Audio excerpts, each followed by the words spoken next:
Great. All right. So today I am here with Kate. Is it Dreyfuss or Dreyfuss? Dreyfuss. Dreyfuss. I'm here with Yes. Kate Dreyfuss. She is a violinist based in, I guess, New York, right? Yeah, I'm currently based on Long Island in New York, because I'm studying at Stony Brook Right. University out there. Let's see. I first met Kate at the Space City New Music Festival last year. She was the violinist for Hub at the time. And Kate was an amazing violinist, I thought.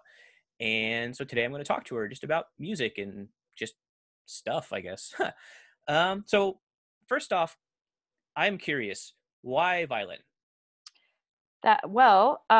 So violin, I actually didn't choose violin. My parents chose it for me, but it ended up working out. So when I was very young, uh, kind of between 18 months and 3 years old, my parents took me to an early childhood music class called Music Together, which is it's basically like a mommy and me class, but for music. And once I got too old for that, my parents asked the teacher, what would be an easy way for us to continue with music for Kate because she seems to really like it. And the teacher suggested violin, specifically the Suzuki program. So there was a music school nearby that had a Suzuki program for young kids. And so when I was 3, my parents started me on violin just because that was what they heard might be a good fit for me. And then it ended up sticking. So did you have one of those like little baby violins at first? Oh, yeah. Actually, I started with a rice box with a ruler taped onto it. That was technically my first violin. But actually, Yes. I'm in my parents' house right now, and my first real violin is actually in the closet in the room I'm staying in. So Ah, that's fun. yeah, That's tiny, fun. tiny Yeah, little right. violin. So yeah, the cool thing about violin, actually, I've always thought, or just string instruments in general, is that they kind of like they grow with you, you know. Totally. So I imagine you had like the baby violin and then the slightly larger ones until you got the full Absolutely. size, I guess. Yep. I started with 1/16, and then I went eighth, quarter, half, 3/4, and full. And I remember the milestone of growing into a new instrument. It was always super exciting. Yeah. And Was it? then, oh, go ahead. Oh, sorry. Was it challenging to kind of switch from the smaller violin to the larger violins each time? So, no, it actually felt better Yeah. because when a violin becomes too small for a kid, it's a bit cramped and slightly uncomfortable. Mm. And I mean, I don't actually remember too much about the adjustment, but I was always happy to move on to the next size. Right. Right. Right. So, That's fun. Um, yeah. so I, this actually kind of makes me wonder when you're starting to like learn violin. Like you said, you went through this Suzuki program. Mhm. So what were some of, I guess, do you remember any of like those early pieces that you kind of played? Oh, yeah. A huge part of the Suzuki method is review. So you're constantly going back and reviewing older pieces that you've learned previously. I mean, I went through 8 out of the 10 Suzuki books, and throughout that time, I was always going back in group class settings, playing pieces from you know book books 2 or 3, Yeah. even when I was a more advanced player. So yeah, I remember uh, pretty much all of them. Like I could recall most of them even now, I would say. Yeah. Yeah. Yeah. That makes sense. I remember when I was like learning how to play double bass. I definitely started way later in life, but I guess the second or third teacher that I had, they definitely put me on this sort of like Suzuki-esque kind of method for double bass. It was Mhm. really similar, actually. Like review was a big part of it, you Mhm. know. Mhm. And what was it? It was called the what was it called? I don't remember the name, but it was a guy named George Vance. He wrote this book, and it was based off this like Raboff method. And anyway, it was fun, like learning all those like cherry blossoms and there was a Schumann piece that we played, Wild Rider. I remember that one. That was fun. Nice. Yeah. Nice. But so when was like your first chamber experience?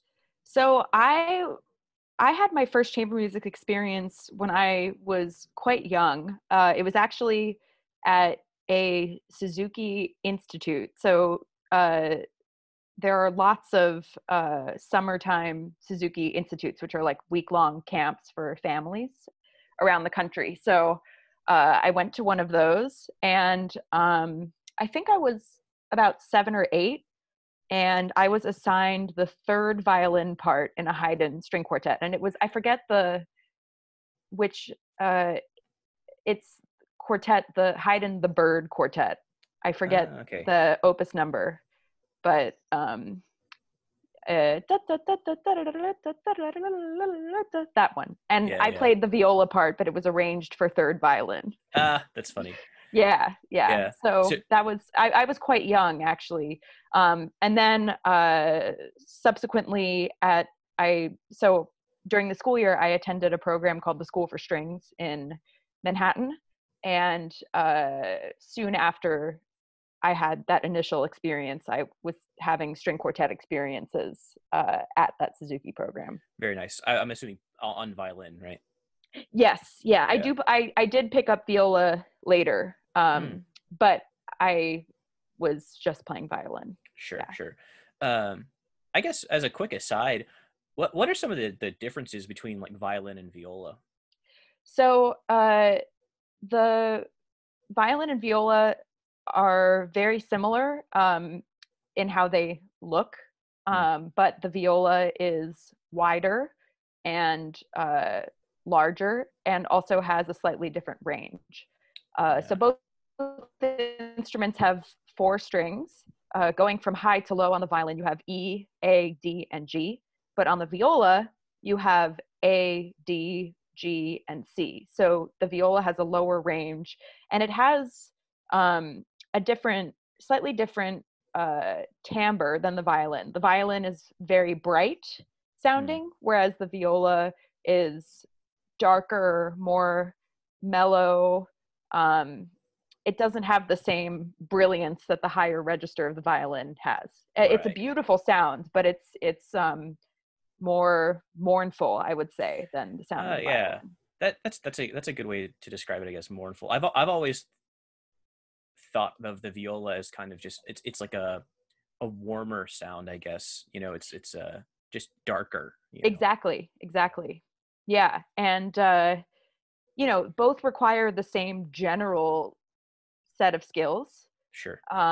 So a violinist can make a sound on a viola and vice versa, but because of the difference in range and therefore the different thickness of the strings on the viola, uh, it's you have to work a bit harder to get the same resonance in the sound as you would on the violin. So you kind of Right. have to adjust the way you use your bow arm and transfer weight, uh, and you have to adjust the vibrato. Viola requires a wider vibrato than violin in general. Oh, okay. That's Yeah, interesting. yeah, I mean, it makes sense though because it's like slightly larger, right? exactly. Yeah, and violins, I believe I should know this. I believe a full size violin is 14 inches, um, 14 or 15. I, yeah, I can't remember exactly. Yeah, right. But violas can get much larger. So you could someone who's not very tall or has shorter arms would play a viola between 15 and 16 inches. But if you have a long wingspan, you could play a viola that's, 17 plus inches. So Yeah, they can go much larger than violins. right. That's something that has always kind of like fascinated me about viola, I guess, is they seem to come in a like more variety of sizes than violin, which is Definitely, yes. yeah. That always kind of like weirded me out a little bit because I'm a bass player, right? And it's like a 3/4 bass is a 3/4 bass, right? It doesn't really Yeah. change size. And like those like full size monstrosities, they're massive, but they're all the same size. Whereas like viola is the one that kind of like it changes. It seems much more personal in a way. Yeah, absolutely. Yeah. So let's see. What are some of these sort of like classical quartets that you've kind of played. You mentioned a Haydn quartet earlier, and like as my class knows, it's like Haydn was sort of the godfather of the string quartet. So what, I guess maybe not what are some of the classical, what are some of your experiences playing these classical quartets as opposed to sort of more modern things? Uh, experience So in what I mean way? I mean like what sort of like techniques or mindset do you have to be in to play more of a classical quartet versus like something more modern, if that makes sense? Yeah, I mean, anytime you're playing in a string quartet, no matter Oh, what sorry. era. Oh, dog visitor. Yep. Uh, Samus, go on. Go check it out. Go check it out. Go on. oh, Sorry.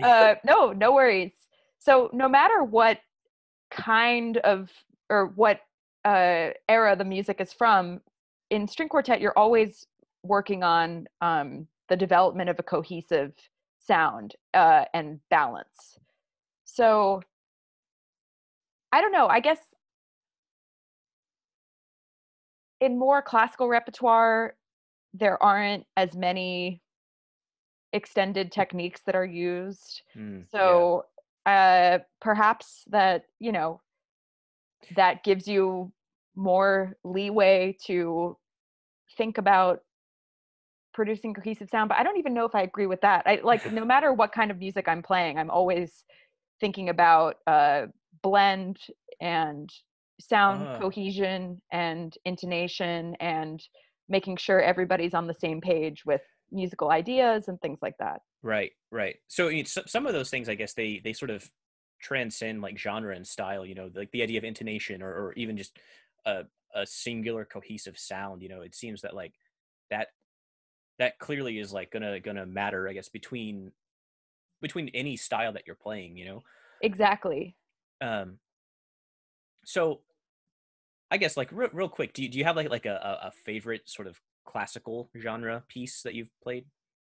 Yes. So let me make sure I'm getting Samus, this. sorry. Come here. Yeah, I know. So hold on one second. I'm just Oh, gonna of course. grab my iPad to make sure I'm getting the opus number correct. That's fine. So real quick, I guess for my class, while Kate kind of go, oh, there she is. Great. Well, never mind. Okay. Oh, it's been a while since I've No, opened I understand. the four score in my iPad. Right. Oh dear. Okay. Oh, so I guess while Kate kind of pulls this up really quick for my class, I think that this is actually kind of an interesting aside. Um, a lot of musicians and sort of ensembles today have kind of transitioned to this sort of electronic side of things, and she mentioned Fourscore. Fourscore is probably like the industry standard now of like applications to use to like read music. I think it's really interesting how we've kind of just all sort of like congregated around this one thing that like we all it's just like, it works, and so we all just kind of went yeah, to that one. and Fourscore is a godsend because if you're traveling Yep. back in the days when we traveled, uh, Yeah. Right. and you What's have that? a lot of music to bring with you, you can just download it all onto your Yeah. iPad, and instead of bringing uh, lots of books of sheet music with you, you can just have your iPad, which is great. Right. Right. So anyway, my favorite classical quartet that I've played recently is an early Haydn quartet. It's Opus 20, number 2. Oh wow. So Quartet it's a in C really early one. major, Opus 20, number 2. Yeah, the Opus 20 quartets are really lovely. And Opus 20, number 2 in particular, I love because first of all, it's quite short. It's short and sweet. Yeah. Um, and it has lots of Baroque influences. Interesting. Uh, and it's gorgeous. The first movement is moderato. The second movement is an adagio that starts out with a beautiful unison theme, and then you have a Yeah. minuet, and then the finale is allegro and a fugue. And the last movement is super interesting because it's a fugue, but it's marked sotto voce, which means like play with like more of a subdued sound, and it's marked sotto voce despite being very brisk for basically the entire movement Whoa. until the end when it finally lets loose, and then guns blazing, you finish Yeah, the piece. right. Yeah. That's actually really interesting. So like the whole thing is kind of like eh, what's the word? It's kind of like almost like oxymoronic in a way, you know.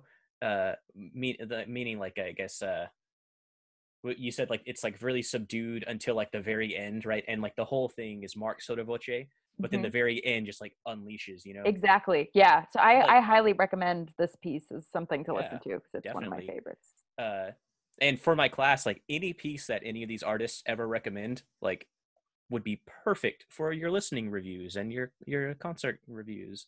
Um, you know, that's actually kind of interesting though, because like Haydn's music is you know it's kind of like really joking in a way. You know, Haydn seemed to be like a really like cheeky kind of guy. Uh, Absolutely. so and like that really manifests itself in his music. You know, the whenever we talk about Haydn in my class, the piece that we always talk about is the Surprise Symphony. What is Hmm. it? Number 94, I think, in Hmm. second movement, right? Just that big old stab that kind of happens in the middle of like that phrase, you know. Oh yeah, And and also the yeah, Farewell Symphony.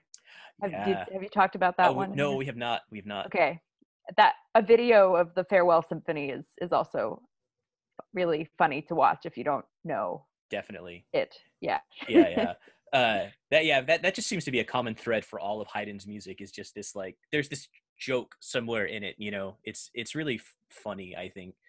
Um, Yeah. so um so you know Haydn like famously wrote just tons of string quartets. That was like his thing. I'm I would assume it's because of like the family that he was working for at the time, you know, the Esterházys. They're basically always just commissioning Haydn to like write, and that seemed to be the medium that Haydn kind of, I guess, understood the most in a way. Because I think Haydn was a violinist, wasn't he? I think. I think so. Yeah. Yeah, I can't quite remember. Great teacher, but anyway, so a lot of the classical eras kind of seems to be real. To me, it's always been really subdued in a way until like sort of like Mozart's later works, and then like Beethoven kind of comes and just smashes everything. Uh, and it just seems that these classical pieces they're more so about like the form in a way, Absolutely. and like you know it's almost like they just had like a blueprint for a piece of music, and it was kind of like painting by numbers in a way, just like Absolutely. And you know, if you go back to the Baroque era, uh Baroque music was super strange in a lot of ways. Like if you listen to Baroque opera, it just the harmonically there it was really crazy and highly emotional. right And the classical era was much more restrained and formal in right comparison. right um Yeah. yeah, that's always really fascinated me in a way. Is like it's almost like in the Baroque era, they you know musicians they're still trying to kind of like figure out like how to manipulate it in a way, and it's like clearly they could all play. You know, that was like a an important aspect of the Baroque era is like this virtuosic thing. You know, Hmm. but it's like they were still trying to figure out like how to make it cohesive in a way. You know, because I'm not gonna lie, for me personally, like it's hard to listen to Baroque music because like I just get lost in it. It's Yeah, it totally like the so another distinction between Baroque and classical music is melodies in the Baroque era, you get lost in them. They go on forever. You can't really sing them. yeah, Um, right, but in the classical era in many ways was defined by these tunes that are like earworms, you know, and they yeah, get stuck in your head, like right, the Surprise Symphony, you know, dun yeah, dun dun, dun dun, dun dun, dun dun. dun, dun etc. I won't Right, continue yeah, to sing, but but yeah, no, that's very true, and with Haydn especially, you know, it's like he uses a lot of these like folk melodies, and that seems to really grab a hold of a lot of artists, at that time. And I feel like that sort of, it just worms its way into the tradition. And whereas before in the Baroque era, things were kind of like, it's much stranger. Like I just Yeah. don't know how to describe it. It was just strange. Melodies were bizarre in the Baroque era. And yeah, like I think earworm is a good way to say it for the classical era, because it's like it just gets stuck there, and Hmm. like And it's just, and with the formal constraints, like, oh, here's a theme. Now, how many different ways can I transform this, manipulate this, bring it back, but in a different key, play it backwards, play it forward, yeah, there, right, start from the middle and then go back to the end. And, right, there, it's all about how to take this one theme and manipulate it. right. And that, Something that I try to stress a lot is that, like, what these classical composers are doing is, it's actually really similar to like what a modern day sort of like DJ in a way does, or like sort of like electronic artists, because like today it's sort of, you open up your software and then sort of throw sounds into it and then just kind of cut it up and paste it, and in reality it's like that's what these classical composers were doing. They just didn't have the sort of technological level that we had today. They were yeah, just there are doing it definitely on paper. similarities. Yeah, for sure. uh, and that sort of continues on into like later eras as well, until finally you get to like the end of the Romantic era, where you have these like 14-hour operas, and like it's just the same motivic idea over and over again, just in all these different transformations. And eventually things kind of snap, and you get that sweet 20th century music where Yep. like nothing makes sense anymore, but it all sort of does. It's so speaking of like the modern stuff, Sure. what are some of some modern pieces that you've played that sort of stand out, I guess? Oh, well, uh last year I got to play all of Julia Wolf's string quartets on one concert.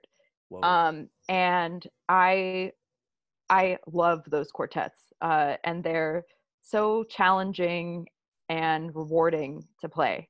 Yeah. I would highly recommend. My favorite of the bunch is Early That Summer. Okay. And there's a great recording by the quartet Ethel. And I actually played the quartet on a big concert in New York last February. But their recording of Early That Summer from their album called Heavy is amazing. And I believe it's certainly on streaming platforms, and I believe also on YouTube. So Okay, definitely. yeah. Yeah, my class, check it out. uh yeah, I'm actually not too familiar with Julia Wolf's music. I know a few of her pieces. There was like a percussion thing, I think. I can't remember what it's called now. It was actually, no, I'm thinking of Higdon. Anyway, sorry.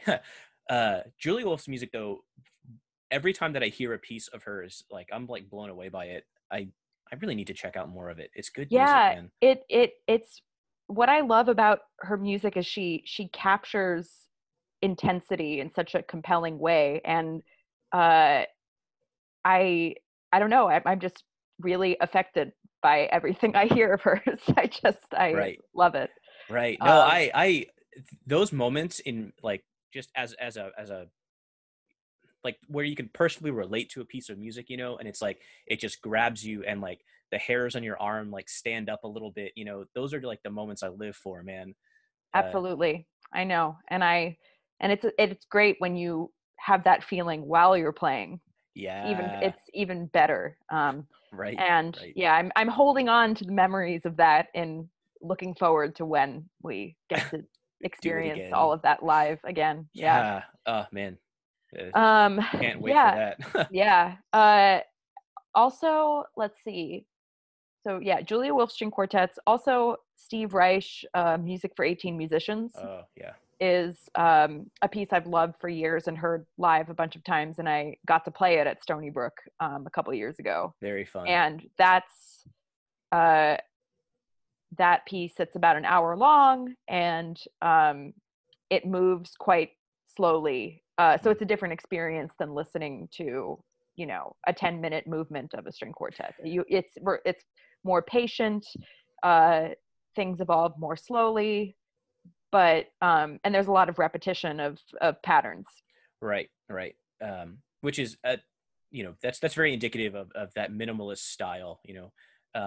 Things just gradually growing, and you know, uh, minimalist music to me is actually kind of hard to listen to sometimes. But the pieces that the pieces that stand out like are absolutely phenomenal.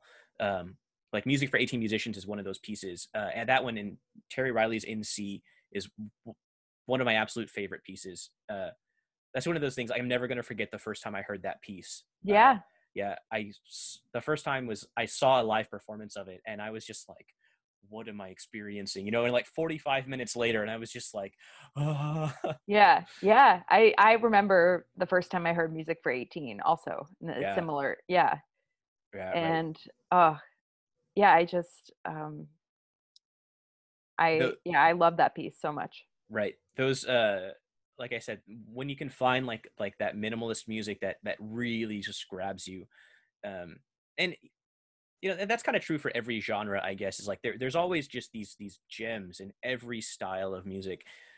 Even in even in the Baroque era, there's just these things that like stand out and just kind of like they speak to you in a way for some reason.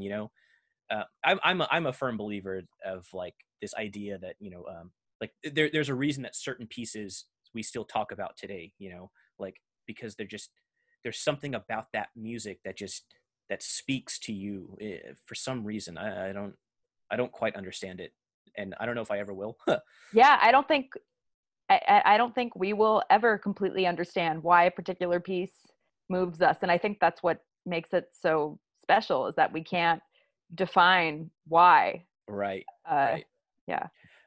So as a violinist, playing, or well, I guess you personally, you do more chamber kind of works. That's, yeah.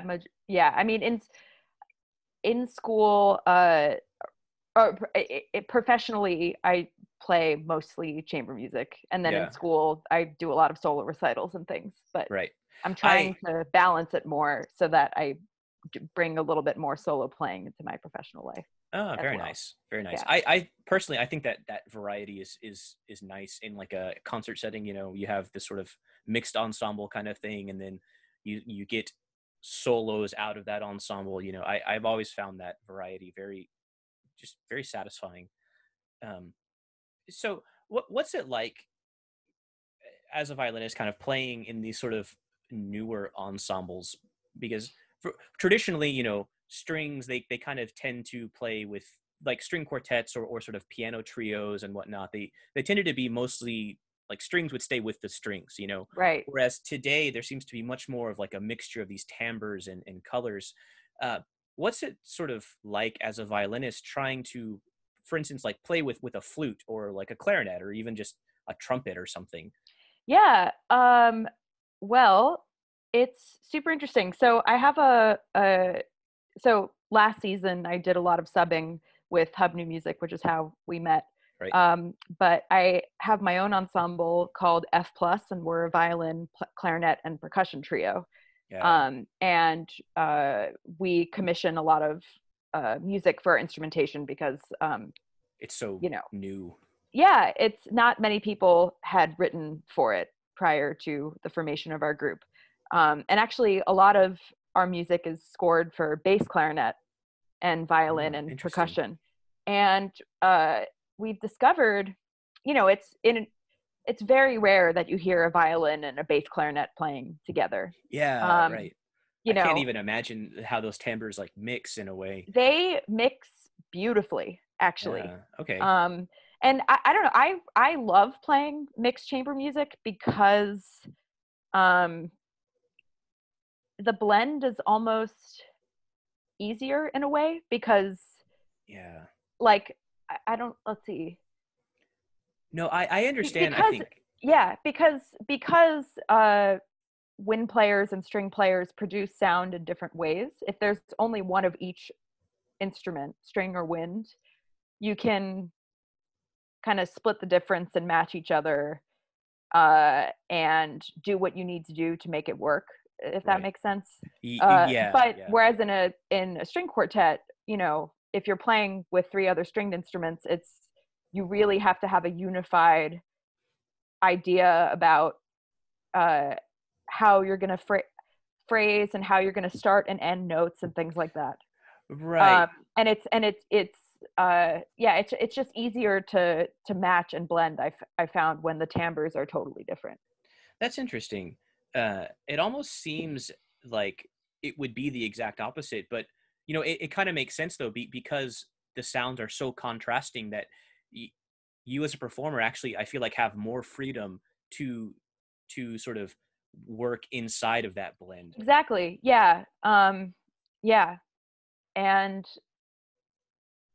yeah, so I really enjoy playing mixed chamber music for that reason, and also because you have to really get creative sometimes about how to match Yeah. articulations, because the Right. way string player starts a note is different from how wind player does, and then of course wind and brass players, they have breath involved in a way that string players don't. Right. So something that it's been interesting to me working with clarinet to like understand how a clarinetist shapes a phrase depending on the amount of breath they need or have. Right. Because Uh, for you, it's like, does it fit in this bow? right. Well, even if it doesn't, I could play an infinitely long phrase if I wanted to. Right. Granted, I'd have to mask bow changes and Sure. things like that, but I could play forever. Well, yeah. Right. Right. You don't need to stop Yeah. and take a breath. Exactly. Right. So that's been super interesting. And also with percussion, um, that's obviously, there's a huge variety in different percussion instruments. Uh, and our music uses everything from mallet instruments, vibraphone and marimba, to toms, wood blocks, crotales, really everything. So um, yeah, but we found that the combination of clarinet, violin, and percussion yields a very satisfying final product, because you have uh the low end with bass clarinet, because most Right. of our stuff is bass clarinet, high end on violin, and then you know The percussion kind of fills in percussion. everything Exactly. else. Yeah. Right. Yeah. Yeah. Pitched and non-pitched instruments. Right. So Right. That's fascinating, actually. The that sort of, I don't know. As a composer, I've always loved that sort of mixture of different timbres and colors, and in a way, it's like having this limitation of an odd, ensemble is like, it frees you up to experiment a lot in a way. totally. And we found, our repertoire really runs the gamut from like rock and roll music. We have one where Josh, our percussionist, is on drum set and he counts Yeah. off with the sticks like boom, boom, like that. Right. We have much more ambient music.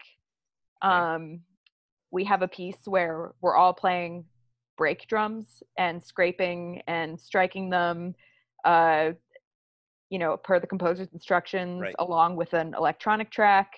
Cool. Um, and we have stuff that is more neoclassical sounding, stuff that's more Mm-hmm. experimental, where it's improv. And so, yeah, composers, because there's no precedent for how our particular combination of instruments should sound, composers have just imagined what they think that combination should sound like, and it's yielded a very impressive array of different Yeah. kinds of pieces, which makes program building super fun. Right. I So would imagine. Yeah.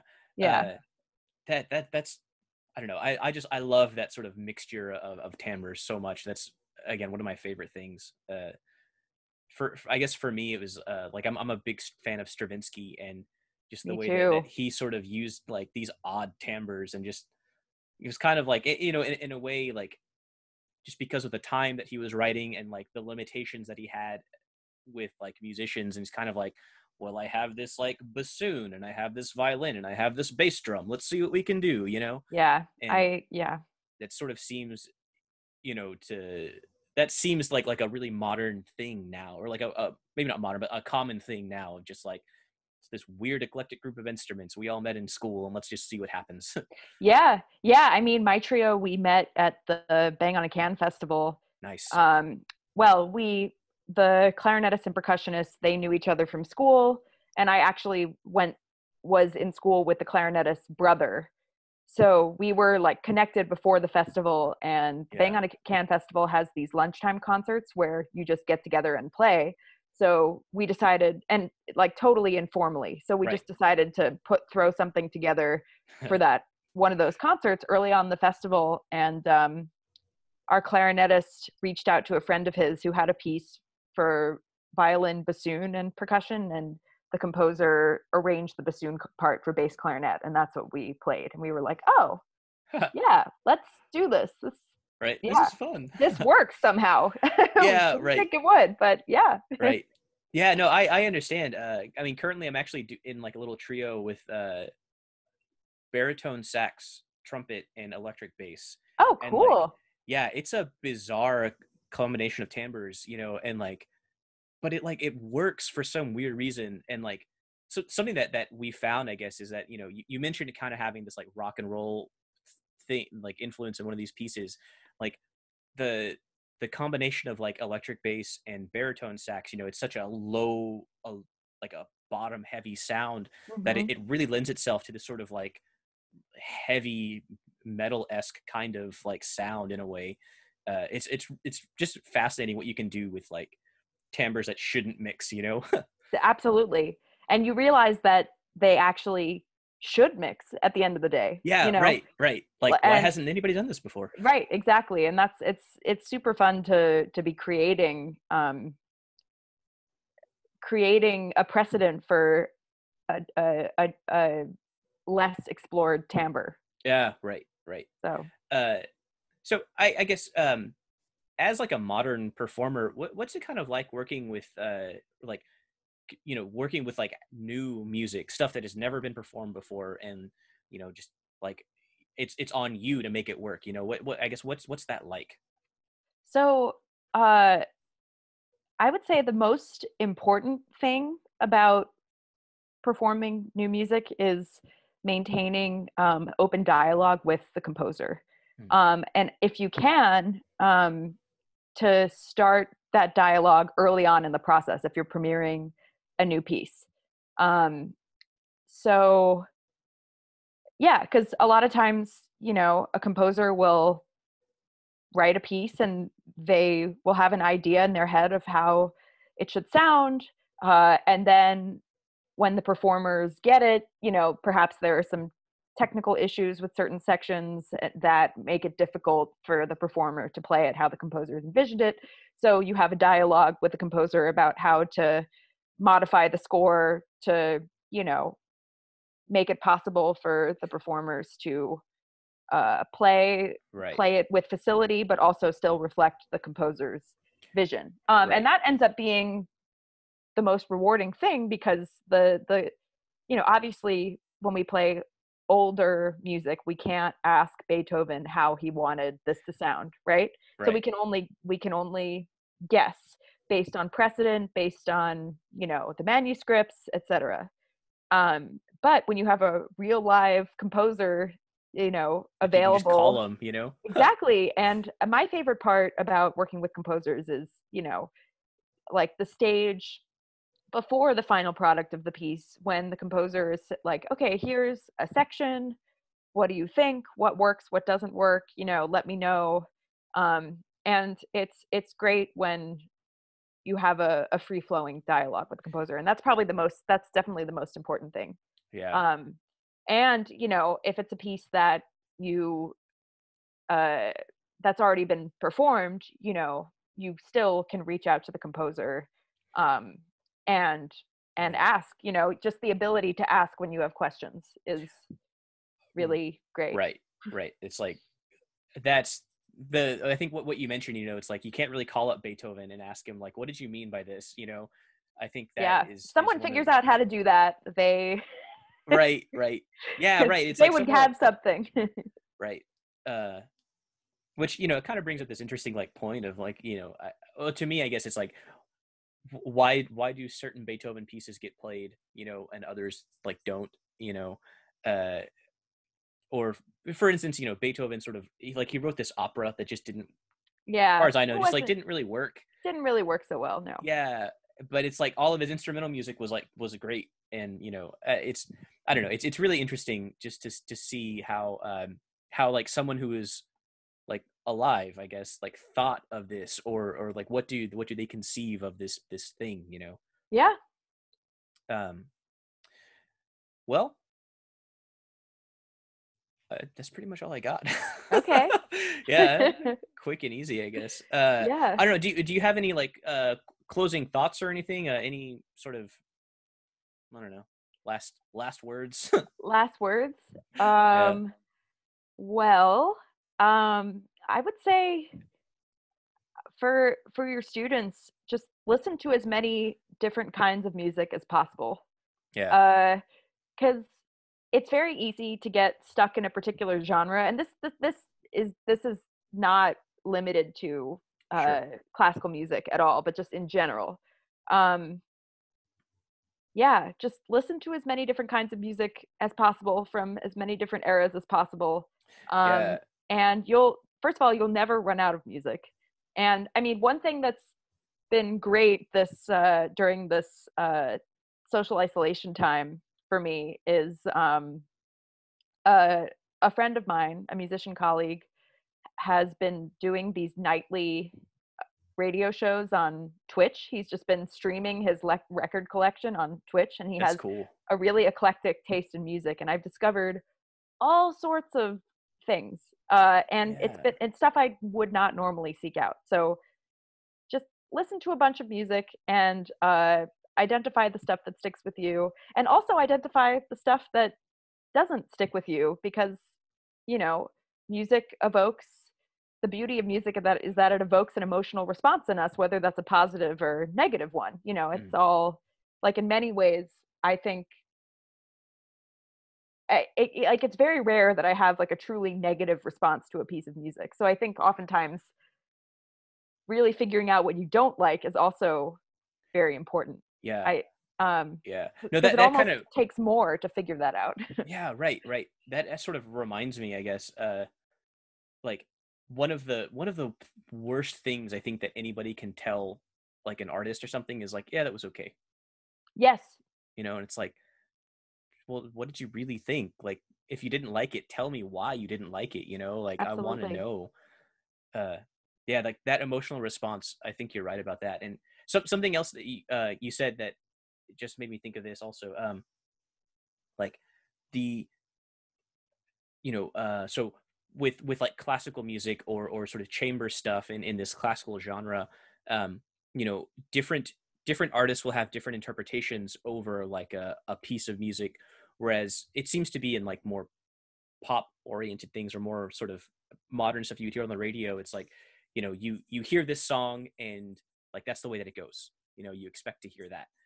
Whereas, like you said, it's like you really can't call it Beethoven and ask him like what he meant. So it's really up to you to kind of interpret this, and maybe your interpretation is different from this person's interpretation. Totally. And that's another really interesting thing about classical music. I mean, I would argue that there are, I mean, yes, like if you think about pop music, like pop stars, their music is more commercial, like you expect to hear it a certain way. But then they also might do an acoustic version, they might Right. do an otherwise stripped down version. Right. But another really great exercise for your students is picking a piece of chamber music, like let's say the Haydn Quartet I mentioned, Opus 20 number 2, and then listen to 3 different recordings of it, and you'd be totally surprised by how different they sound. Like you would Yeah. recognize each as the same piece, but the tempos and different timings and Right. phrasing is totally different. And yeah, it can be shocking and totally open your mind to different ways of thinking about the same piece. So Right. Right. That's that's so true. Just about, m- to me, mostly classical music, but music in general, like the way that people perform it, or the the artist that's actually performing a piece of music, it's like their interpretation of it matters like it so much. It's their interpretation is going to sort of affect how you perceive that piece of music. Like if definitely. yeah, anyway. Well, thank you so much for your Yeah. time, Kate. Thanks for having me, Nathan. Yeah, of This was course. fun. And for my class, thanks for watching again. And I'll see you guys eventually. Yeah. Bye. Stay well, Nathan. Take You care. too. All right. Bye. Bye.